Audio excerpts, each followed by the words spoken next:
जय हिंद दोस्तों। तो कैसे हैं आप सब? उम्मीद है बढ़िया होंगे ना। तो गला थोड़ा सा बैठा हुआ है, आवाज़ थोड़ी सी डिस्टर्ब होगी, 2-3 दिन से सर्दी खांसी बहुत है। चलिए, तो बहुत समय बाद आज थोड़ा सा हम एमपी पुलिस के बारे में डिस्कस करने वाले हैं। काफ़ी दिन से आप सब में से बहुत सारे बच्चों का ये डिमांड आ रहा था कि सर फाइनल मेरिट क्या रहेगी, फाइनल क्या लिस्ट रहेगी, और इसके अलावा रिज़ल्ट कब तक आएगा, ठीक, और न्यू वैकेंसी कब तक आएगी एमपी पुलिस की। ये सब चीज़ें बार बार आप पूछ रहे थे, तो काफ़ी दिन से हमने चर्चा नहीं की है, तो आज एक बार इन सब पॉइंट्स पे डिस्कस करते हैं। और कल से कुछ स्टूडेंट्स के कमेंट आ रहे थे, पूछ रहे थे कि सर आज रिज़ल्ट आने वाला है क्या, या कल रिज़ल्ट आने वाला है क्या। तो सबसे पहले इसी पे चर्चा करते हैं। देखिए, कल से एक न्यूज़ वायरल हो रही है कि आज या कल में एमपी पुलिस का रिजल्ट आ जाएगा। हुआ क्या है कि 27% ओबीसी रिजर्वेशन को लेके हाई कोर्ट में सुनवाई चल रही है। तो हाई कोर्ट ने ओबीसी वर्ग का जो 27% रिजर्वेशन है उसके लिए कहा है कि अब हर हाल में 1 अगस्त से 27% ओबीसी आरक्षण पर नियमित तौर पर सुनवाई होगी। ये आप सबको पता है कि पिछले बहुत सारे समय से, लगभग 3 साल से ये केस चल रहा है। इसी की वजह से एमपी पुलिस का पेपर डिले भी हुआ था, या ये कह दें कि एक बहाना ये भी था गवर्नमेंट के पास। और वर्ग 3 का जो पेपर डिले हुआ था उसका भी एक कारण ये था। अब एमपी पीएससी का आप सबको पता है कि एक पेपर कैंसिल भी हुआ है। तो उस केस से संबंधित हाई कोर्ट में सुनवाई के दौरान एमपी पीएससी की ओर से एक आवेदन दिया गया था कि आप हमारे रिजल्ट को फिर से ले आओ। एक आवेदन दिया गया था कि आपको इस रिजल्ट को, मतलब एमपी पीएससी चयन प्रक्रिया पूरी कर सके। उन्होंने बोला है, इसको अच्छे से पढ़ लेंगे। इसके साथ ही हाई कोर्ट में सुनवाई के दौरान एमपी पीएससी की ओर से एक अंतरिम आवेदन भी दिया गया, जिसमें कहा गया कि 27 अप्रैल को हाई कोर्ट में जो आदेश दिया था उसमें बदलाव कर नए सिरे से आदेश दिया जाए ताकि एमपी पीएससी चयन प्रक्रिया पूरी कर सके। तो इस पर हाई कोर्ट ने कहा कि एमपी पीएससी को फटकार लगाते हुए कि कभी भी चयन प्रक्रिया पर रोक लगाने का आदेश नहीं दिया है। आप सबको पता होगा कि एमपी पीएससी का एक पेपर जो है, जो रोक दिया गया, तो उस पर हाई कोर्ट ने बोला हमने चयन प्रक्रिया को नहीं रोका, हमने ये बोला है कि आप 14% रिजर्वेशन के साथ में उस प्रोसेस को आगे बढ़ाओ। लेकिन कर क्या रहे हैं पीएससी वाले या गवर्नमेंट? 27% रिजर्वेशन का आप सबको या जनता को फंसाए हुए है, और उसके चक्कर में हर एक चीज़ टाल रही है, और सारी चीज़ें मिसकम्युनिकेट हो रही हैं, सही से चीज़ें पता चल नहीं रही। हाई कोर्ट ने बोला था कि 14% के साथ आप रिजल्ट दो, इन्होंने रिजल्ट रोक दिया। और इन्होंने क्या कह रहे हैं ये कि भाई हाई कोर्ट ने रोका। हाई कोर्ट ने तो 14% से बोला है कि करो। अब हुआ कि ये स्टेटमेंट की वजह से ये न्यूज वायरल हो गई कि एमपी पुलिस का रिजल्ट भी इसी की वजह से रुका था, और अब हाई कोर्ट ने कह दिया है तो ये जल्दी आ जाएगा। देखो, ऐसा कुछ कंफर्म अभी नहीं है। हाँ, रिजल्ट आना है, जल्दी ही आएगा, लेकिन ये कंफर्म नहीं कि आज कल में रिजल्ट आएगा। रिजल्ट आएगा। एमपी पुलिस के रिजल्ट डिले होने के थोड़े से दूसरे कारण भी हैं।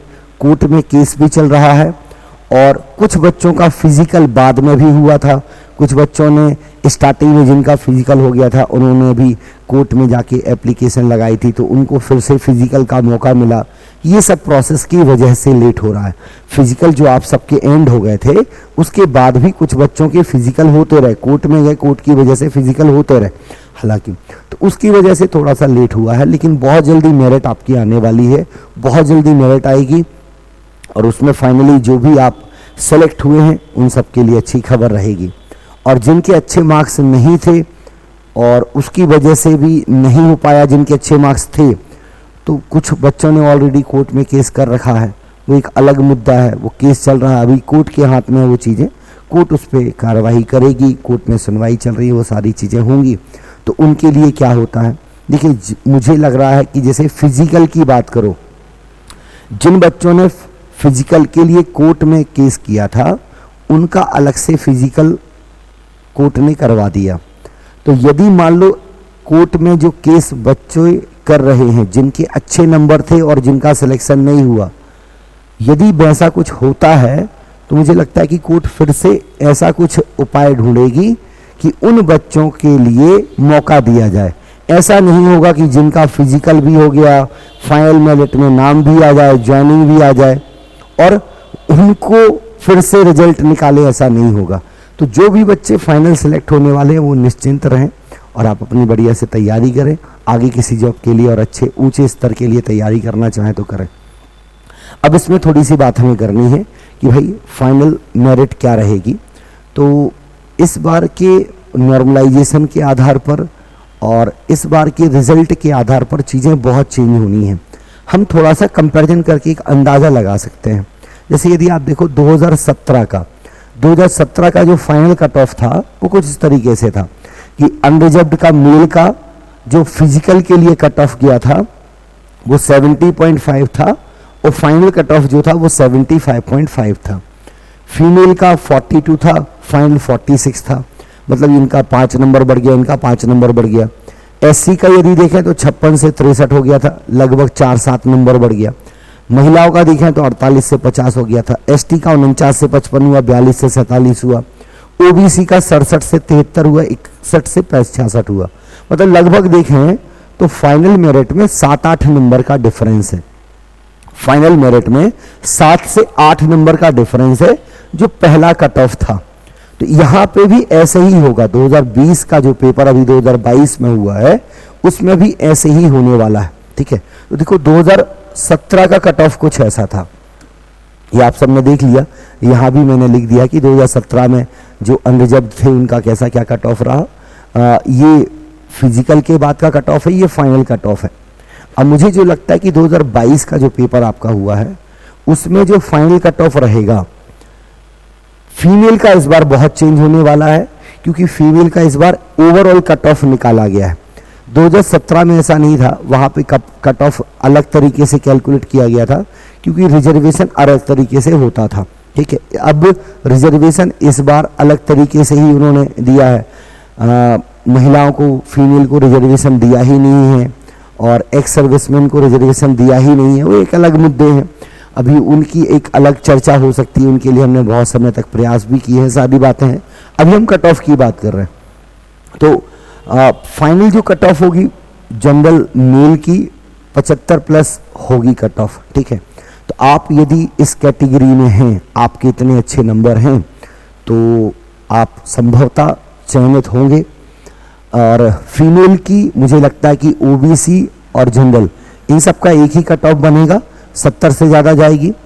और ओबीसी मेल के भी इतनी ही रहेगी, बहुत ज़्यादा अंतर नहीं आने वाला है। यदि बात करें हम एससी में मेल की तो 66 प्लस होना चाहिए, एसटी में मेल 60 प्लस होना चाहिए। एससी में फीमेल की यदि मैं बात करूं तो एससी में फीमेल का मुझे लगता है कि 55-56 नंबर प्लस आपके होंगे तो आपका हो जाएगा। और एसटी में फीमेल का यदि आपके 52-53 प्लस नंबर है तो आपका हो जाएगा। ठीक है, तो इतने नंबर यदि आपके हैं तो आपका होगा। अब ये कि कुछ बच्चों के नॉर्मलाइजेशन में नंबर कम भी हुए हैं, कुछ के बढ़े भी हैं। तो आपने फिजिकल दिया है, आपके कितने नंबर आ रहे थे आप अंदाजा लगाओ।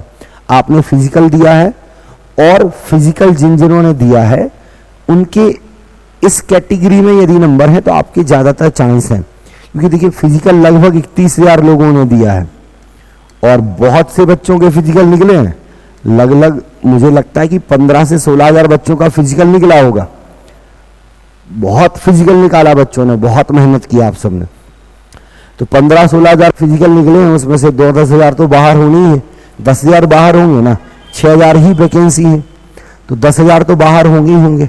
ठीक है, तो कट ऑफ यहाँ पे 7-8 नंबर तक बढ़ेगा और मुझे जो लगता है कि वो ये रहेगा। बाकी आप सबने इतने समय तक इंतजार किया है तो थोड़ा सा और इंतजार करोगे तो आपको पता चल ही जाएगा।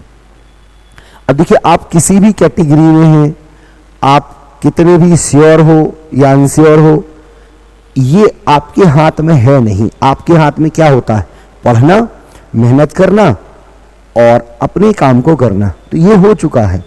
तो ये जो भी रहेगा, आप अपने काम को लगातार करते रहो। यदि आपका फाइनल भी है तो देखो जैसे ही मेरिट लिस्ट आ जाएगी ना, उसके बाद पढ़ नहीं पाओगे। तो आप चाह रहे हैं कि आगे आप MPSI के लिए या पटवारी के लिए पढ़ना है, तो अभी पढ़ाई लगातार चालू रखें, क्योंकि जैसी मेरिट आएगी और आपके पास फिर ज्वाइनिंग वगैरह होगी तो फिर उतना समय पढ़ाई को नहीं मिलेगा। और ये सब पेपर अगले 6-8 महीने के अंदर होने ही वाले हैं। तो कोशिश करें कि पढ़ाई करते रहें, आप जिस भी कैटेगरी में हैं। और आपका फिजिकल हो भी गया है, तब भी आप ये मान के चलो कि देखो 6000 सेलेक्ट होंगे, वैकेंसी 6000 हैं, बाकी के जो 10,000 हैं जिनके फिजिकल निकले भी हैं, उनको भी दोबारा पेपर देना ही पड़ेगा। तो आप इसी के भरोसे बस बैठो। मैं ये कह रहा हूं कि ना तो इसके भरोसे बैठो और ना ही ऐसा कि टेंशन में बैठ जाओ कि सर हमारा नहीं होगा, हमारा नहीं होगा। यार इस चीज को छोड़ो, अभी हो गया ना पेपर, आगे की पढ़ाई में लग जाओ। ये कंफर्म है कि अभी आपको बहुत जल्दी एक बार MP पुलिस का फिर से पेपर देने मिलेगा, एक बार फॉरेस्ट का पेपर देने मिलेगा, एक बार जेल प्रहरी का पेपर देने मिलेगा, एक बार आपको पटवारी का पेपर जरूर देने मिल रहा होगा। ये सारे पेपर आपको मिल रहे हैं, ठीक है। फॉरेस्ट का पेपर आपका हो गई होगा। तो ये सब कम से कम आपको अगले 1 साल में 6 से 7 वैकेंसी देने मिल रही है। कम से कम ये है कि अगले 14-15 महीने में, नेक्स्ट 14 से 15 महीने में आपको 6 से 7 वैकेंसी देने मिलेंगी। तो आप इसमें हो या ना हो, इससे फर्क नहीं पड़ रहा है, इसमें बहुत ज्यादा कोई दिक्कत नहीं होने वाली। लेकिन आप यदि तैयारी छोड़ दो, इसके भरोसे बैठ जाओ, तो दिक्कत है कि मान लो बाय चांस नहीं हुआ, तो इसका मतलब ये थोड़ी कि हम पढ़ाई लिखाई छोड़ देंगे। यार हमें पढ़ाई लिखाई करनी है, अच्छे से तैयारी करते रहो, इस बार बहुत मौके अभी आपको मिलने वाले, ठीक है। बाकी देखिए वैकेंसी आना ना आना जो आपके बस में नहीं है, जो आपके हाथों में नहीं है, उन चीज़ों के बारे में क्यों सोच रहे हैं, ठीक है। तो अपनी पढ़ाई लिखाई के बारे में सोचिएगा, अच्छे से पढ़ाई लिखाई करिएगा और बेहतर तैयारी रखें, बहुत अच्छी तैयारी रखें कि वैकेंसी कोई भी आए उसमें 100% आप सिलेक्शन हो, क्योंकि कंपटीशन ज़्यादा होने वाला है। इस बार पेपर आपने यदि दिया है पुलिस का, तो आपको पता है कि कितना कंपटीशन था, क्वेश्चंस का लेवल कितना बढ़ा दिया गया, बहुत हाई लेवल पे क्वेश्चंस आपके पूछे गए। तो ये कंफर्म है कि आगे भी पेपर का लेवल यही होने वाला है। तो सब बहुत अच्छे से तैयारी रखो ताकि आप बेहतर जगह सेलेक्ट हो सके, ठीक। बाकी कोई क्वेरी है, कोई डाउट है, कोई क्वेश्चंस हैं, तो आप जुड़ सकते हैं। टेलीग्राम ग्रुप पर जुड़ जाएं, वहाँ हमने कुछ नई चीज़ें आपके लिए चालू की हैं। डेली हमने MPGK के 10 करंट अफेयर्स की एक PDF मैंने आपको देना चालू की है, सारा फ्री ऑफ कॉस्ट है। तो टेलीग्राम ग्रुप पे वो आपको मिल जाती है, वहाँ जुड़ सकते हो। MP पुलिस के जितने भी पेपर हुए थे, इन सभी पेपर को रोज शाम 7 बजे एप्लीकेशन पर हम टॉपिक वाइज कर रहे हैं। सभी 76 शिफ्ट के, सभी 76 शिफ्ट के क्वेश्चन हमने टॉपिक वाइज अरेंज किए हैं और टॉपिक वाइज आपको कराए जा रहे हैं एप्लीकेशन पे शाम 7 बजे। तो आप उसके लिए भी जुड़ सकते हो, प्रैक्टिस के लिए लगातार पढ़ते रहें, तैयारी बहुत अच्छी रखें ताकि जैसे ही आपको मौका मिले, इस बार मौका आपके हाथ से ना जाए, ठीक है। चले तो बाकी मिलते हैं, और कोई अपडेट होगी तो वो भी मैं आपको बताऊंगा। कोई क्वेरी है, कुछ डाउट है, कोई क्वेश्चन आप पूछना चाहें तो कमेंट में आप पूछ सकते हैं। सभी के लिए ऑल द बेस्ट, बढ़िया से पढ़ते रहिएगा। Thank you, all the best.